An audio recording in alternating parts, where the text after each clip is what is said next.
مومن کبھی مایوس نہیں ہوتا۔ مومن کا کلیکشن اللہ سبحانہ و تعالیٰ کی ذات سے جڑا ہوا ہوتا ہے۔ مومن کبھی نا امید بھی نہیں ہوتا، کیونکہ وہ جانتا ہے جو کچھ میرے ساتھ ہوگا وہ میرا مالک جو چاہے گا وہی ہوگا۔ ایک مرتبہ رسول پاک صلی اللہ علیہ وسلم نے خانہ کعبہ کو دیکھا تو کیا کہا؟ اے خانہ کعبہ، تو عزت والا ہے، تو حرمت والا ہے، تو عظمت والا ہے، مگر میرا ایک امتی جو مومن ہے تو اس کی عظمت و حرمت تجھ سے بھی زیادہ عزیز ہے۔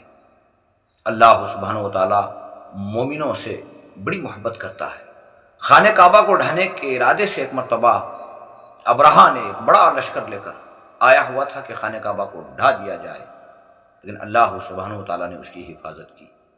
کہتا ہے الم تری کیف فعل ربک باصحاب الفیل الم یجعل کیدہم فی تضلیل وارسل علیہم طیرا ابابیل ترمیہم بحجارۃ من سجیل فجعلہم کعصف معکول۔ کیا آپ نے نہیں دیکھا ہم نے ہاتھی والوں کے ساتھ کیا معاملہ کیا؟ جو ان کی ترکیبیں، جو ان کی سازشیں، کوششیں تھی، اس کو ہم نے ناکام نہیں کر دیا۔ پرندوں کے غول کو بھیجا جو ان پر کنکریاں برساتے تھے اور ان کو ایسے مٹا دیا جیسے کھائے ہوئے بھوسے کی طرف عمل کر کے دکھایا۔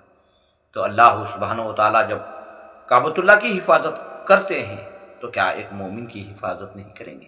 آزمائشیں آئیں گی، لیکن اس آزمائشوں پر ہمیں استقامت کے ساتھ کھڑے ہونا ہوگا، اللہ ہی کی ذات پر امید رکھنا ہوگا۔